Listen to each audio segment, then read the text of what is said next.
On this episode of Doing the Most, we're going to do a deep dive on bottle closures.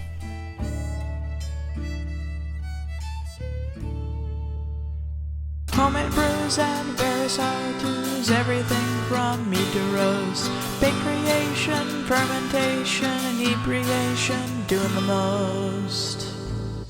Anna actually pitched the idea for this video about a year and a half ago, and here I am just now getting around to it. But we're going to rank bottle closures, and we're going to rank them kind of by my opinion. And we're going to take a look at some pros, some cons, some advantages, some disadvantages for all the popular types of bottle closures for things like beer, wine, mead, and cider. We are not going to look at cans. We're not going to look at pouches, even though I'm delighted by that idea and might want to pick some up someday. And we're not going to talk about kegs. We're talking about bottle closures. First up, let's talk about swing top bottles. Swing top bottles, like these kinds of bottles here, or like Grolsch bottles, are bottles that have a closure built into the top of the bottle. And they're fairly simple for beginners because it's really hard to screw up closing one and making sure it's closed. You flip the swing top over and turn it upside down, and if nothing leaks out of the bottle, you're probably good to go. One of the advantages is there's no waste when resealing. Like when you need to reseal a wine bottle or a beer bottle, you might waste another cork or another cap doing that. Here, everything's built into the bottle. However, especially on some of the older ones, those gaskets can wear out if they're made of rubber, and they can wear out in the time of like a year, maybe 2 years. And so those gaskets often need to be regularly replaced. Now, you can get silicone gaskets for them now. They take longer to wear out, but just exposure to alcohol, exposure to air, things like that can cause them to break down and weaken your seal. So I'd replace your gaskets regularly, check them for wear and tear, and make sure you're getting a good seal. Another problem with swing top bottles is sometimes the bottles that you get, say from like Trader Joe's or Whole Foods, might have the gasket glued on, like built into part of the lid where you can't remove it when you're cleaning or sanitizing or when the gasket wears out. And so you really want to be careful which swing top bottles you're buying to make sure you're getting ones that have longevity. And that also goes for the style of swing top bottle. A lot of times the ones that are square on the bottom rather than circular don't hold pressure as well as the circular, like cylindrical round bottles. And unfortunately for me, that's led to bottle bombs a few times when I've tried to do bottle conditioning in these square bottomed swing top bottles. So I prefer to purchase the cylindrical ones. You also want to make sure that you are purchasing ones that are made for drinks, not craft glass. Sometimes at craft stores you can find swing top bottles and they are not made for you to put drinks in. They're made to be, decorative, like for putting a flower in or something. And those, while probably not harmful to your health, are going to be a weaker and more substandard glass than ones that are intended for drinks to be placed in. A couple of downsides to swing top bottles. First off, one bonk against the top of the bottle could unseal your bottle and create a problem. So you have to be a little bit careful, not crazy careful, but a little bit careful about how you handle them, just so one doesn't fall over and break its seal and spill all over your floor.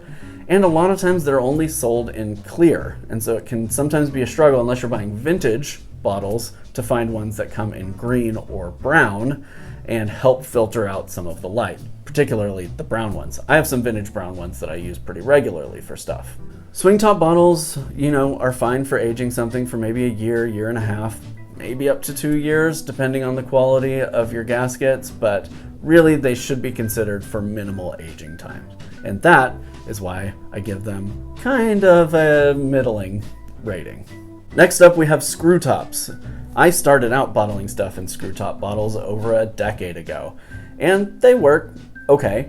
Typically there's a little wax circle inside of the lid that helps you keep a good seal in those. You want to make sure that's in there, and that will help create a seal that gives you minimal oxygen ingress and also helps prevent leaks. If you don't have some kind of seal inside of that screw top lid, then you're opening yourself up to potentially having oxidization problems or leaky bottles.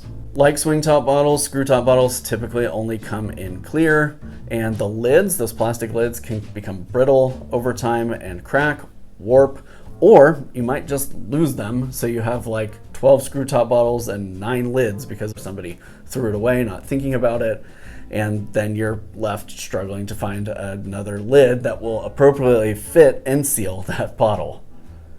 It's just not ideal.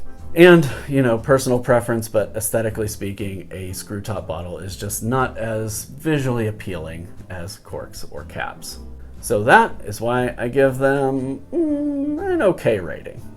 Next, crown caps. One of my favorites because it's not difficult to find them. You can get them at any liquor store or grocery store, it seems like, and often they come with beer inside. The crown caps you need to cap them are cheap. Sometimes they have fun colors or fun patterns and designs, and so you can be really expressive with your bottle closures using crown caps. Most crown caps you find at a homebrew shop are going to be oxygen absorbing, so that is another potential benefit for long-term aging. And if you want a bottle condition, they're basically flawless as long as you've got a good crimp on there. Now, that is a downside. You need a bottle capper in order to use crown caps with your bottles.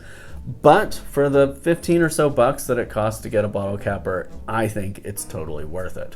However, if you do have a bottle of something that you want to reseal, it can be wasteful because you're using yet another cap to reseal that bottle. And the bottles are typically a smaller size, 12 ounces or maybe 22 ounces, smaller than the 750 milliliter or 1 liter bottles that you might use for a wine or mead. One potential downside to long-term aging is that if you want oxygen ingress, like when you have micro-oxygenation happening through a cork, you're likely not going to get that through a properly crimped bottle cap.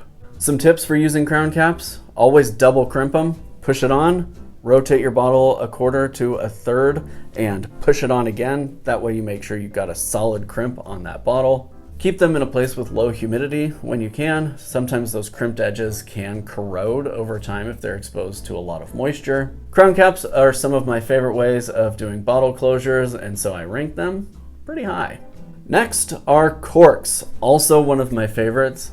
Also a thing that requires some specialty gear to use. You need a bottle corker, and a bottle corker is not that expensive. 15-20 bucks for a hand corker, and it'll pay itself off in reward in not many batches of wine or mead. Corks are easy to use. They allow for some micro-oxygenation for long-term aging, but the quality of your cork is going to depend on the price and manufacturer. You want to be very discerning when you're buying corks, especially if you're buying corks for long-term aging. You might want to get really nice floor corks, which run about $1.50 a piece, or you might just want some regular number 8 or number 9 corks from your homebrew shop. Be wary of craft corks. Yes, that's a thing, craft corks. They are fake corks made for crafts. They are often full of glue and other things that are not food and beverage safe.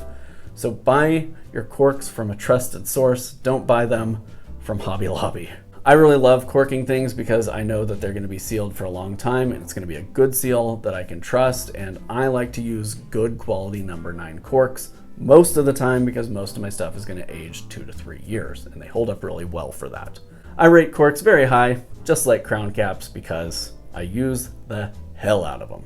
And finally, on our closures, let's talk about T-corks. Because you see T-corks frequently on beginner homebrewing subreddits and Facebook groups because they seem appealing, because they're reusable, right? And you can smash it down with no extra equipment and get it into your bottle, and that feels fine. And it is fine for short-term aging, but T-corks are not to be trusted, and definitely not to be trusted for long-term aging.